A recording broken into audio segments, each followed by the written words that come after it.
Ma'am, मेरी vocabulary improve क्यों नहीं होती? मैं फैंसी वर्ड्स यूज़ क्यों नहीं करता? हर दिन मैं 10 वर्ड्स याद करता हूँ, 20 वर्ड्स याद करता हूँ, पर जब बोलने बैठता हूँ, आई एम सॉरी, मैं फिर से स्क्वायर वन पे खुद को महसूस करता हूँ।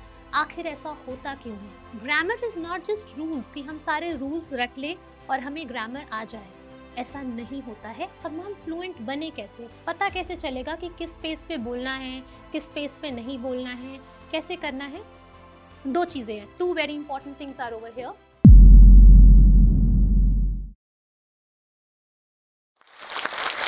Hi everyone, my name is Radhika. I'm from New Delhi and by profession I'm an English communication coach. It's been 5 years that I'm into this industry and I have helped more than 10,000 learners. I'm very excited today. I am here because I am going to solve some of the questions and answer some of the most commonly asked questions by the viewers of Josh Talks. So let's go ahead and proceed towards the very first question. So here is our first question. Why do I forget grammar rules as soon as I start speaking? Is it a memory issue or something else? Suggest a technique or formula. I think that's a very important question.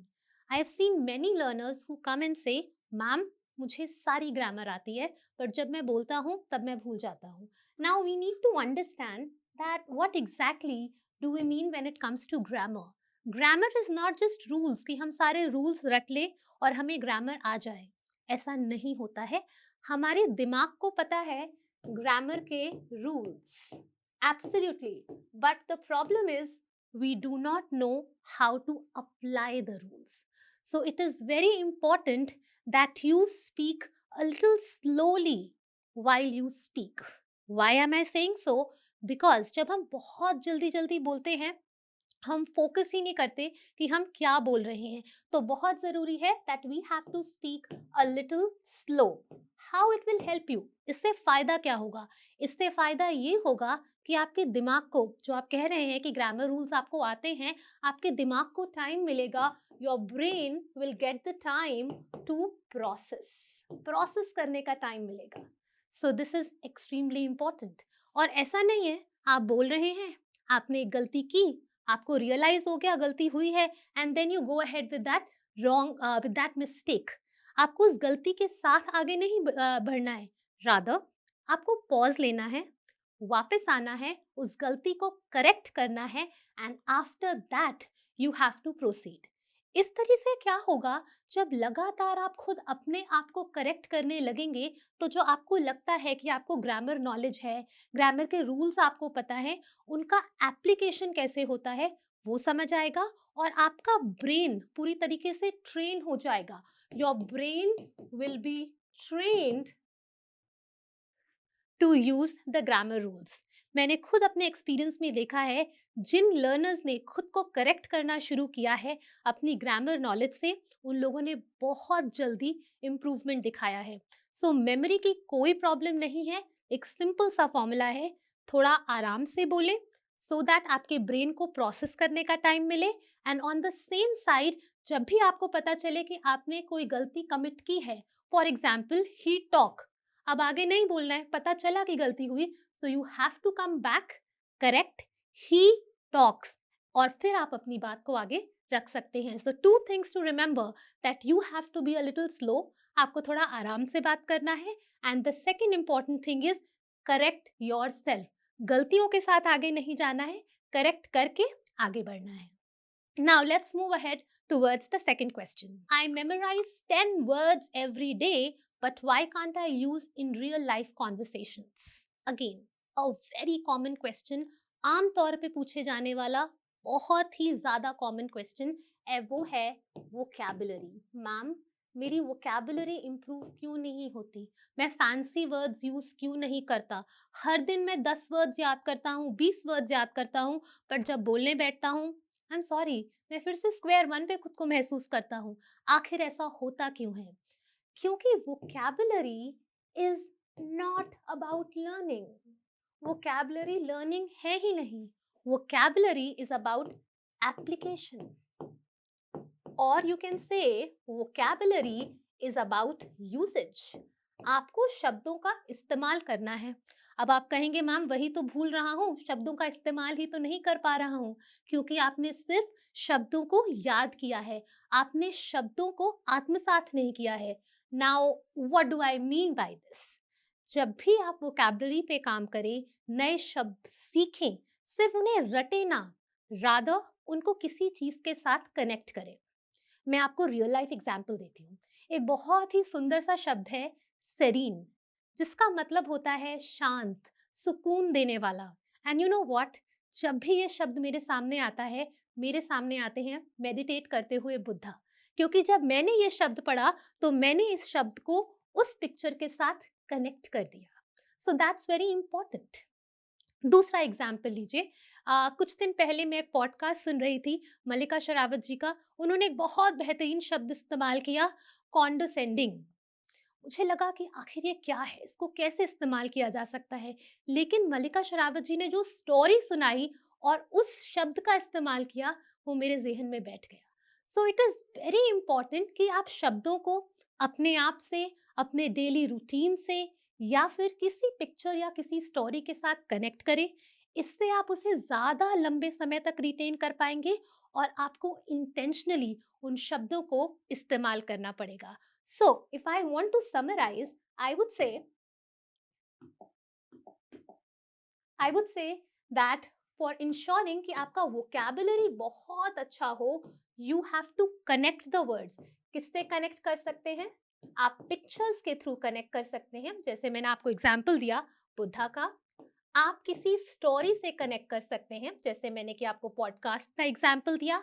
और तीसरा very important, जो कि हम अक्सर भूल जाते हैं, and that is intentional use. यहां पर एक छोटी सी चीज मैं ये कहूंगी, अपना तड़का लगा रही हूं, don't work on quantity, work on quality. चाहे 2 शब्द आपके हो, लेकिन वो शब्द आपके होने चाहिए, आपको इतने अच्छे से समझ आने चाहिए कि आप उसका इस्तेमाल कर सकें। So that is vocabulary. अगर आप इन 3 चीजों का इस्तेमाल करेंगे, सो मुझे नहीं लगता कि वोकैबुलरी कहीं भी आपके लिए डर बन पाएगा। ट्राई करके देखिए and you will see the results yourself. Thank you, and now let's move ahead towards our third question. What exactly is fluency? Is it about speed, accuracy, or something else entirely different? So now this is a very important question. हम कभी ये नहीं कहते that I want to be good in English और I want to speak English very nicely. मुझे English बहुत अच्छे से बोलनी है। एक बहुत खूबसूरत शब्द का इस्तेमाल करते हैं and that is fluent. I want to be a fluent English speaker. But my dear students, my dear learners, जानते हैं फ्लुएंट का मतलब नहीं पता हमें। फ्लुएंट का मतलब क्या है? कोई ज्ञान नहीं। एक्चुअल एग्जांपल दूंगी। मेरे एक लर्नर हैं, वेरी वेल एजुकेटेड, बहुत नॉलेज है, फाइनेंस इंडस्ट्री में काम करते हैं, इंश्योरेंस में काम करते हैं, बहुत नॉलेज है। बट प्रॉब्लम क्या है, जैसे ही वो सेशन में आते हैं और जैसे ही वो बोलना शुरू करते हैं, मुझे ऐसा लगता है कि उनकी ट्रेन छूटने वाली है। ही स्पीक सो फास्ट, इतना जल्दी बोलते हैं और फिर कहते हैं मैम वो बात नहीं लगती जब मैं बोलता हूँ, क्योंकि उन्हें लगता है fluency is equals to speaking fast, लेकिन ऐसा नहीं है। Fluency is not about speaking fast, fluency is about speaking at such a pace. Fluency का मतलब है इस तरीके से बोलना कि जब आप बोल रहे हैं तो आप खुद ब्रेथलेस नहीं हो रहे हैं। ऐसा नहीं है कि ग्रामर आपकी पता नहीं कहाँ जा रही है या आपको समझ नहीं आ रहा आप क्या बोल रहे हैं। फ्लुएंसी का मतलब इतना तेज, इतनी स्पीड में बोलना नहीं है कि आप खुद अनकंफर्टेबल हो जाएं और उसके साथ साथ जो आपके सामने बैठा हुआ इंसान है या जो ऑडियंस है, उसको समझ ही नहीं आए कि आप बोल क्या रहे हैं। फ्लुएंसी का सही मतलब है एक ऐसे पेस पे बोलना जो कंफर्टेबल हो आपके लिए भी और सुनने वाले के लिए भी। That's one thing. And the second thing is comprehension. जब आप बोल रहे हैं तो आपको खुद को समझ आना चाहिए आप क्या बोल रहे हैं और सामने वाले को समझ आना चाहिए। बहुत बार मेरे लर्नर्स मुझसे पूछते हैं ma'am do I make sense, क्या मेरी बातें सेंस बना रही हैं? क्योंकि वो इतना तेज बोलते हैं वो रियलाइज ही नहीं करते कि वो क्या बोल रहे हैं।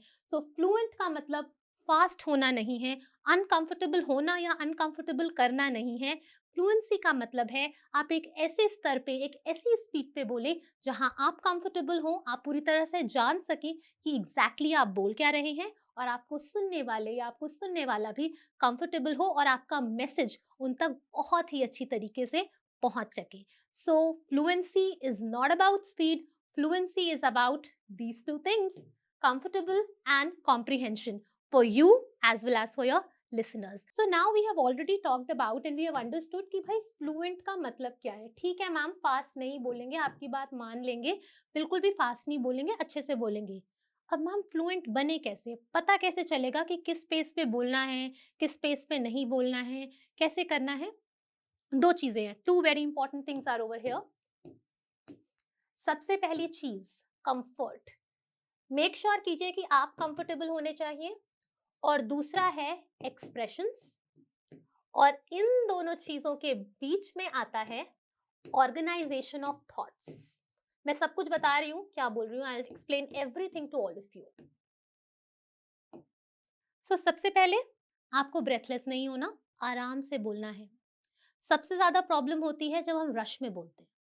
हमें एकदम से स्टार्ट नहीं करना, टेक योर टाइम. एक पॉज लीजिए, रिलैक्स होइए, उसके बाद बोलना शुरू कीजिए. आप अपने आप महसूस करेंगे कि आप ज़्यादा फ्लुएंट हैं, क्योंकि आप डरे हुए नहीं होंगे, पैनिक में नहीं होंगे. आपको जो भी बात करनी है, आप उसको एक ऑर्गेनाइज स्ट्रक्चर दीजिए. मैं आपको एक बहुत सिंपल सा स्ट्रक्चर बता देती हूँ यहाँ पे. किसी भी बारे में बात कर रहे हैं, उसका एक इंट्रो होना चाहिए, जो कि एक स्टार्ट होता है. उसके बाद एक बॉडी होनी चाहिए जहाँ पे उस चीज़ के बारे में आप थोड़ा सा एक्सप्लेन कर रहे हैं. और उसके बाद एक एंडिंग नोट होना चाहिए. लोग या तो यहाँ पे रह जाते हैं या फिर यहाँ पे रह जाते हैं, यहाँ तक तो पहुँचते ही नहीं है. So it is very important कि आपको पता हो मुझे ये बोलना है. और यही स्टेप है ऑर्गेनाइजेशन ऑफ थॉट्स. इसीलिए कह रही हूँ, बोलने से पहले पॉज लें. आपका दिमाग प्रोसेस करेगा कि मुझे क्या बोलना है, कितना बोलना है, कब स्टॉप करके एग्जिट करना है. So you have to make sure that you organise your thoughts. This is a simple way. And ऐसा नहीं आपको बताने के लिए बोल रही हूँ, मैं खुद भी ऐसे ही बोलती हूँ. कितना बोलना है, कितना एक्सप्लेन करना है, कब एग्जिट करना है, तभी आप बन पाएंगे एक impactful impressive speaker. And last is expression. हमारे लिसनर हमारे बहुत बड़े सपोर्टर्स होते हैं. जब आप बोल रहे हैं, उनके फेशियल एक्सप्रेशंस देखिए. अभी आप ये वीडियो देख रहे हो, आप ऐसे ऐसे कर रहे होगे, अगर मेरी बात से अग्री करोगे, ऐसे ऐसे कर रहे होगे, जब आपको लगेगा ओह वाह what a good point. So exactly जब आप बोल रहे हैं, आपका लिसनर भी एक्सप्रेस कर रहा है और उसके फेशियल एक्सप्रेशंस आपको बहुत कुछ बता रहे हैं. सो मेक श्योर आप उसका ध्यान रखें, आई कांटेक्ट बनाएं और इसके थ्रू आप एक करेक्ट स्पीड में बोल पाएंगे. और जब आपकी स्पीड करेक्ट होगी, फ्लुएंट होना इज एब्सोल्युटली सिंपल. सो बहुत जरूरी है to take care of these three things. You are comfortable, आपके जो थॉट्स हैं, आपके जो विचार हैं, उनका एक सही सीक्वेंस हो, they should be sequential. And the last is you have to look at the expressions of your listener कि क्या उसे कुछ समझ आ रहा है, उसके पल्ले कुछ पड़ भी रहा है या नहीं. अगर नहीं पड़ रहा है तो आप अकॉर्डिंगली चेंज करेंगे अपनी स्पीड को. सो इट्स वेरी इंपॉर्टेंट कि आप इन तीन चीज़ों का ध्यान रखें और आसानी से you will sound a fluent speaker. That's not a big deal. Will my pronunciation always sound awkward because of my mother tongue? Is it possible to fix this? अब देखिए, हम भारतीय हैं तो उसकी झलक तो हमारी भाषा में दिखेगी ही ना. सबकी भाषा में दिखती है. अमेरिकन से आप बात करें, आपको पता चलेगा कि वो अमेरिका से बिलोंग करते हैं. आप ब्रिटिशर्स से बात करें, आपको पता चलेगा कि वो ब्रिटेन से हैं, लंदन से हैं. तो हमारी भाषा में अगर मदर टंग इन्फ्लुएंस है, तो उसमें प्रॉब्लम क्या है? What is the problem? Problem accent में नहीं होता है. प्रॉब्लम होती है सही साउंड प्रोड्यूस ना करना. फॉर एग्जाम्पल्स मुझे बहुत पसंद है, मैं एग्जाम्पल्स ही देके बात करने वाली हूँ. एक ऐसा शब्द जो अमूमन 90% लोग गलत बोलते हैं, 100% टाइम्स उनके ट्रेनर्स ने उनको करेक्ट किया है, फिर भी वो भूल जाते हैं. And the word is right in front of you. Career. Ma'am मुझे मेरा कैरियर इंप्रूव करना है. It's not career. कै नहीं बोलना है, क बोलना है. करियर. सही साउंड होना चाहिए. जो हमारे लेटर्स हैं, उनका सही साउंड होना बहुत जरूरी है. When the sound is correct, जब आपकी आवाज सही निकलेगी, इट डजंट मैटर आप कहाँ से बिलोंग करते हैं. सो आपको इस चीज के ऊपर ध्यान देना है कि किस तरीके से हमारा साउंड सही प्रोड्यूस हो. Another example, let me take you to another example. quite a big problem.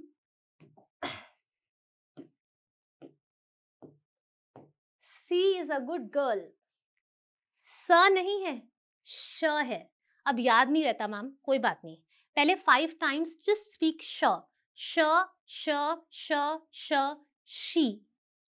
So pronunciation is all about the game of sound. जितना बेहतर नॉलेज आपको साउंड का होगा, उतनी अच्छी आपकी प्रोनाउंसिएशन होगी. और अगर आप मुझसे ये पूछें कि मैम हम इसको इम्प्रूव कैसे करें, then I will just give you one mantra, and that is repeat and repeat and repeat. जो शब्द आपके लिए मुश्किल हैं, जो शब्द आपको लगता है आप हर बार गलत बोलते हैं, उन शब्दों की एक लिस्ट बनाएं और हर दिन बार बार उन शब्दों को बोले, ताकि आपके ब्रेन में वो स्टोर हो जाए और आपके ब्रेन को ये याद हो जाए, सबकॉन्शियस में हो जाए कि मुझे इस वर्ड को इस तरीके से प्रोनाउंस करना है. So you have to work on sound, and to be perfect in pronunciation, the mantra is repeat, repeat and repeat. I hope that must be helpful, and now we will proceed ahead towards the next question. So the next question we have is, do I need to copy foreign accents to sound fluent like famous cricketers and actors, or is neutral accent enough? हमें ऐसा लगता है कि अगर हम copy कर लेंगे सामने वाला जैसे बोल रहा है तो हम प्रो साउंड करेंगे. लेकिन अगेन, हर एक चीज का मतलब उसके शब्द में ही छुपा हुआ है. आखिर एक्सेंट क्या है? एक्सेंट है हमारे बोलने का तरीका. हम हिंदुस्तानी हैं, भारतीय हैं, वैसे बोलते हैं. अमेरिकन अपनी तरह से बोलते हैं, ब्रिटिशर्स अपनी तरीके से बोलते हैं. कॉपी करने की कोई जरूरत नहीं है. There is no need to copy at all. और मैं दोबारा आपको यही कहूंगी, साउंड क्लियर होना जरूरी है कि लेटर्स को हम प्रोनाउंस कैसे करें. जब आप लाउड रीडिंग करते हैं, बार बार शब्दों को रिपीट करते हैं, तो बहुत आसान हो जाता है शब्दों को सही प्रोनाउंस करना. और आपका जो भी एक्सेंट है, जो भी आपका मदर टंग है, आप उसमें बेधड़क बिल्कुल आराम से बोलिए. आपको सब कुछ समझ आएगा और लोग आपको आसानी से समझ पाएंगे. पिछले 4.5 साल से मैं खुद यूएस एंड कैनेडियन लोगों को ट्रेन कर रही हूँ. उनका एक्सेंट अलग है, but that is not at all a point that hampers our training. कोई दिक्कत नहीं होती है, वो मुझे बहुत आसानी से समझ पाते हैं. जबकि मैं खुद एक हिंदी भाषी हूँ, उसके बावजूद भी क्या सही है? मेरा साउंड. तो आपको अपने साउंड, अपने प्रोनाउंसिएशन के ऊपर काम करना है और किसी भी एक्सेंट को सीखने की कोई ज़रूरत नहीं है. एंड बिलीव मी फ्रेंड्स, अगर आप किसी दूसरे एक्सेंट को समझेंगे और कॉपी करेंगे, I am so sorry to say, but मैं रियलिटी चेक दे देती हूँ, आप फेक साउंड करेंगे. लोगों को पता चल जाएगा कि आपने कुछ तो प्रॉब्लम है आपके साउंड में, आप ऐसे हैं नहीं. सो प्लीज मेक श्योर हमें फेक साउंड नहीं करना, हमें रियल साउंड करना है. तो जो भी आपका मदर टंग है उसका इन्फ्लुएंस रहेगा. आपको सिर्फ और सिर्फ फोकस करना है अपनी साउंड क्लैरिटी पे, और उसके लिए there are so many applications available. I think Google Translate is the best. जब भी आप किसी शब्द में अटके, तुरंत उसे सर्च करें, उसका इंडियन एक्सेंट देखें, बार बार उसके साथ बोलें, और आप बहुत आसानी से इम्प्रूव कर पाएंगे. So at the end I would like to say कि कोई भी फेक एक्सेंट या बाहरी एक्सेंट अपने अंदर लाने की कोई भी ज़रूरत नहीं है. निश्चिंत होके अपनी तरीके से बोलिए, बस सही साउंड्स का इस्तेमाल कीजिए. So friends, I must say आपके सारे ही क्वेश्चंस बहुत अच्छे थे और उनको आंसर करते हुए मुझे बहुत अच्छा लगा. आपको एक चीज़ ध्यान रखनी है, और वो है अपना बेसिक स्ट्रॉन्ग करना है. भागना फ्लुएंसी नहीं है. दूसरों का एक्सेंट कॉपी करना प्रो साउंड नहीं है. आप इंग्लिश के बेसिक्स पे काम करें, बेसिक सेंटेंस स्ट्रक्चर पे काम करें, स्ट्रक्चर को समझें, और वो आपको एक ज़्यादा फ्लुएंट स्पीकर बनाएगा. इनफैक्ट मैं ये कहूँगी, आप बहुत सिंपल वर्ड्स के साथ भी फ्लुएंट साउंड कर सकते हैं. The example is standing right in front of you. मैं बहुत ज़्यादा फैंसी वर्ड्स की बिग फैन नहीं हूँ, क्योंकि मेरे लिए इंपॉर्टेंट है कि मेरा लिसनर मेरी बात समझ सके. तो इस चीज़ का ध्यान रखते हुए अपने बेसिक्स को स्ट्रॉन्ग करें, अपने आप को समझें कि आपके इंग्लिश का लेवल क्या है, उसके अकॉर्डिंगली स्ट्रैटेजाइज करें. और एक चीज़ जो हर जगह लागू होती है, I am gonna right it down over here, and that is hard work. कोई भी चीज़ हमें प्लेट में सर्व नहीं होती. आपको हार्ड वर्क कंसिस्टेंसी, हर दिन शो अप करना, ये बहुत ज़्यादा ज़रूरी है। प्रोसेस पे ट्रस्ट करें and believe me, English speaking is not a हवा, you can definitely make it, लेकिन कंसिस्टेंट एफर्ट्स और पेशेंस एंड सही स्ट्रैटेजी बहुत ज़्यादा ज़रूरी है। Thank you and it was lovely answering all the questions. Thank you everyone. क्या सारी स्किल्स होने के बाद भी सिर्फ आपकी पुअर कम्युनिकेशन स्किल्स की वजह से लोग आपको अनएजुकेटेड समझते हैं? अपनी इंग्लिश कम्युनिकेशन को इम्प्रूव करने के लिए आज ही ज्वाइन करें जोश टॉक्स का इंग्लिश स्पीकिंग कोर्स, जो देता है आपको एक सेफ माहौल जहां आप अपने टाइम के अकॉर्डिंग असली लोगों के साथ इंग्लिश स्पीकिंग की प्रैक्टिस कर सकते हो, जो आपको बनाता है एक confident speaker. Download Josh Talks English Speaking app today and change your personality.